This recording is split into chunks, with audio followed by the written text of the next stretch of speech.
Welcome, Ambassador Patricia Haslach. This is the 22nd of May, 2014, and this is Katy Dickinson for People to People Radio. We're very honored that you were able to spend time with us today, and I'm going to ask you a series of questions, both about you and as a person, and you as a professional. So I will start with, who was your biggest influence, and what did they teach you? Well, first of all, let me start off by thanking you, Katy, for coming to Ethiopia, and I very much appreciate what your organization tries to do, reaching out to the Ethiopian community in the United States and elsewhere. So it's a real pleasure for me to be here today.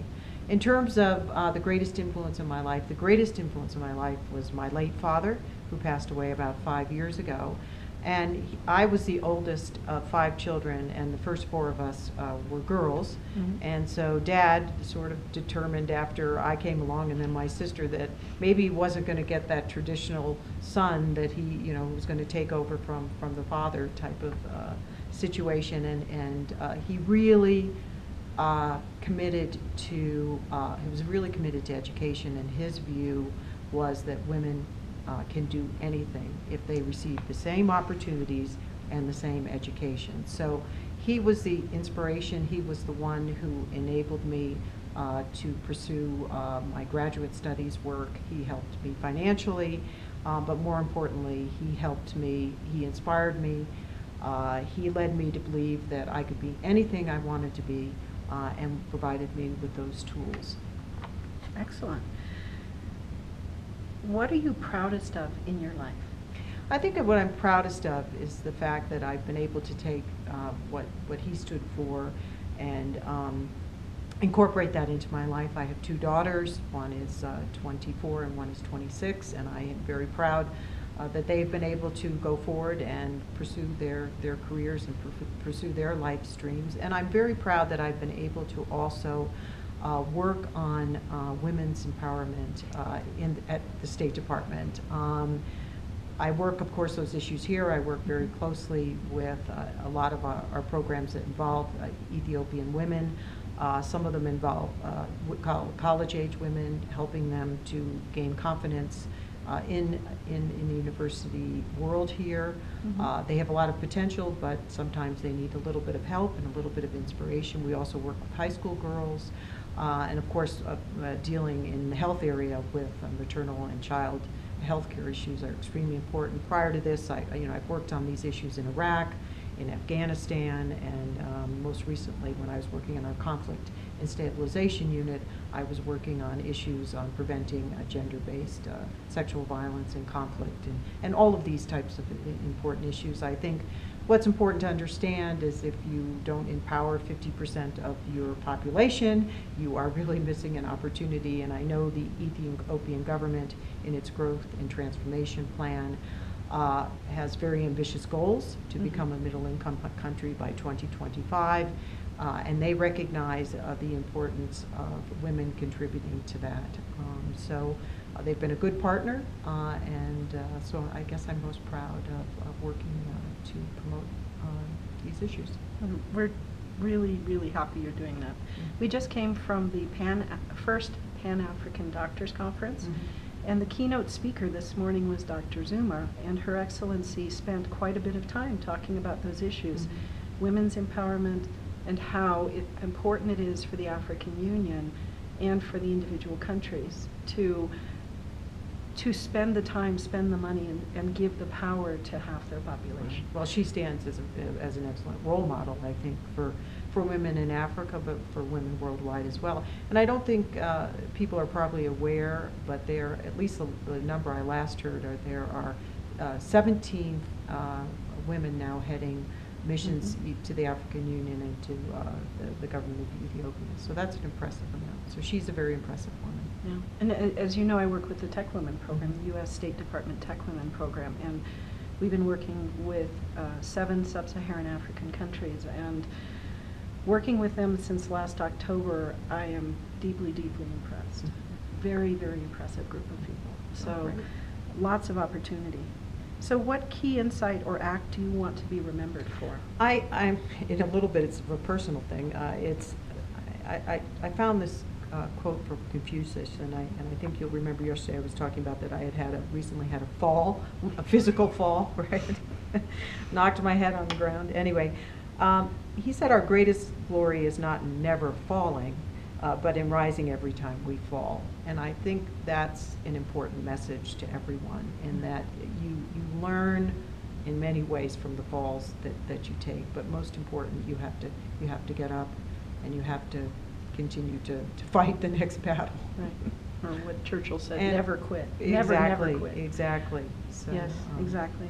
And So- learn from your mistakes, because there's no shame in making a mistake, but there's a shame in making the same mistake twice. Right. So we've talked a little bit about your personal success and your views. I wanted to ask what you, as a successful woman professional in service to your country, want girls and young women to know. I think you can make a difference. And I think the area that, if I had to pick the one area that I was probably, in addition to the work I just mentioned before, I'm working on women's issues, and would be the work I've done in the area of agriculture. When I started my career with federal government, I started with the U.S. Department of Agriculture, and I worked on famine and relief and food assistance in cooperation with our partners at USAID. We worked on the mid-1980s drought that occurred here in Ethiopia and hit Sudan as well. And then coming forward in 2009, I was asked by the Secretary to take on the role, the State Department side, there's a counterpart at USAID, to be involved with food security issues. And I think people are familiar with our Feed the Future initiative. And I came back to Ethiopia, and to see the transformation here on that front has been truly remarkable. And I was just reading today that USAID Administrator Ross Shaw announced that the President's Feed the Future initiative has reached 7 million smallholder farmers and helped to save 12.5 million children from the threat of hunger, poverty, and malnutrition. And I think that made me personally feel extremely proud, because I know that that program has been extremely successful here in Ethiopia. Ethiopia has been an excellent partner. But going back to my work with women, I'm not sure if our audience realizes, but most of the small farmers in Africa are actually women. So in fact, this program is aimed at helping women, and so I would say that was one of the programs I'm most proud of. Excellent. And your advice is that you can make a difference. That you can make a difference, and sometimes it takes a long time to see, and especially in an area like agriculture, because that's just the nature of the business. It takes a long time to see reap the benefits. Sure. To see what the benefits. All right.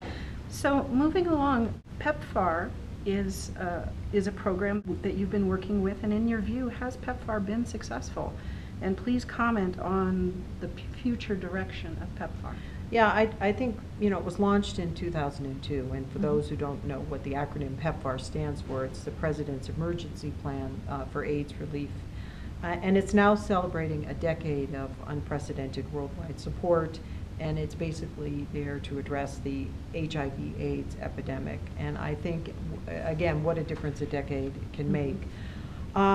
One way of measuring progress towards what we're hoping is going to be an AIDS-free generation is when we start to see the number of people receiving treatment, or it's called antiretroviral treatment, is higher than the number of new infections. And this is called the tipping point. And we have actually achieved this in 13 countries. Wow. So this is an enormous success. And Ethiopia, I'm proud to say, is one of those countries that's reached this tipping point.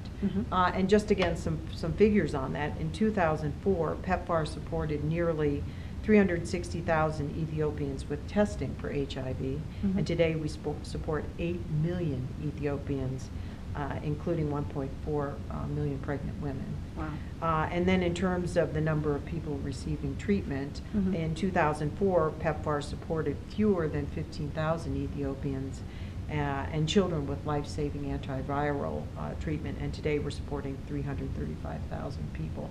This has meant an outlay of $2 billion from the U.S. government. I think this is money very, very well spent. The number of lives that have been saved, and again, Ethiopia with us and with other partners. It's not just the U.S., it's the Global Fund, it's other global partners. So please, we're not want to take the full credit here. In fact, most of the credit goes with the Ethiopian government. They've been an excellent partner, but I think we're going to see in Ethiopia, and we hope in Africa, and we hope in the rest of the world, a AIDS-free generation. So, you know, if we can tackle AIDS, we can tackle global climate change. We can tackle, if we all commit to it, I think we can achieve it, and it's really up to the next generation. Yeah. You know, People to People started because of the AIDS epidemic. Oh, I didn't realize that. Our first radio show on the 9th of January of this year the guest was former Ambassador David Shin. Oh. And he talked about what he saw and why People to People started, and it was moving, it was fascinating, and the amount of progress we've made is truly impressive. So please comment on the Obama administration's Young African Leaders Initiative, or YALI. Well, again, this is another great initiative, and this is the Washington Fellowship for Young Africa Leaders, and it's the new flagship program of President Obama's Young Africa Leaders Initiative, YALI, that you referred to. The President launched YALI in 2010 to support young African leaders as they spur growth and prosperity, strengthen democratic governance, and enhance peace and security across Africa. Those are the goals of it. And beginning this year, the Washington Fellowship will allow 500 young African leaders to travel to the United States for leadership training and academic coursework. And we are focusing on 3 different groups. One, business and entrepreneurs, people that are active in the private sector. Civic leadership, those that are involved in working with their governments and non-government organizations. And public management, those who want to work for UN organizations or the African Union or other public entities. So it's focused on those 3 groups. And on July 28th, participants will travel to Washington, D.C. for a 3-day summit with President Obama, and that will feed into the upcoming U.S.-Africa Leader Summit that the President will be hosting the first week in August. This is a great organization. It's building on a lot of work that we've already been doing with young leaders in Africa and in Ethiopia. And in Ethiopia, we now have, I would say, a group of about 2,000 inspiring young Ethiopians who we will work with, who we will help to provide opportunities for. There are a lot of things that we can do: training, speakers, travel, all sorts of mentorships with organizations and with private companies. So I think it's a great initiative because, again, the youth are the future, and we've selected a extremely talented group of Ethiopians. There was a lot of competition, and we've got a nice cross-section of young men and women who represent, again, the NGO world, civil society, the government itself, as well as the private sector. So well, I think it's a great program. And we hope you'll call on People to People, because mentorship is important to us. We're going to have a listserv, so hopefully we can link our listserv with professional organizations and organizations such as yours. And of course, we were very happy to cooperate with you in any way. Thank you. So my final question today, and first I just want to say thank you so much for making time, that historically Ethiopia and America have enjoyed an excellent relationship. How is this relationship today? This relationship is strong. I mean, we don't agree on each and everything. Ethiopia has been, first of all, an important strategic partner in the Horn of Africa. The work and cooperation that we have with them in South Sudan, most recently in Somalia, they are a partner for peace in this region. So that has been excellent. On the development front, I think I've already mentioned that they're an excellent development partner.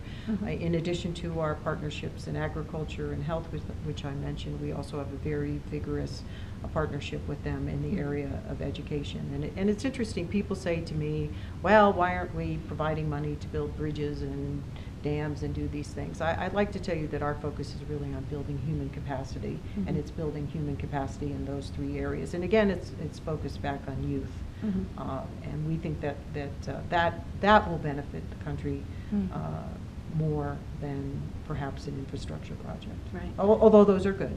Oh, they're important, but no, I take your point, and it sounds like. And then the final area, and the one that we're working very hard with them, and is also on trying to encourage U.S. investors to invest in Ethiopia. And I'm very happy when I see Ethiopians from the diaspora come back and really look at ways that they can help contribute here. But I think it's also fair to say that sometimes in the area of opening up the political space and democracy and governance, we may not always see 100% eye to eye, but we have a good relationship with the government, and we have a very positive dialogue with them on all those fronts. Well, thank you so much for making time, and Great. thank you for It's your. my pleasure. Thank you for your good work, and thank you for your advice. Well, thank you. Take Great, care. thank you. Bye-bye.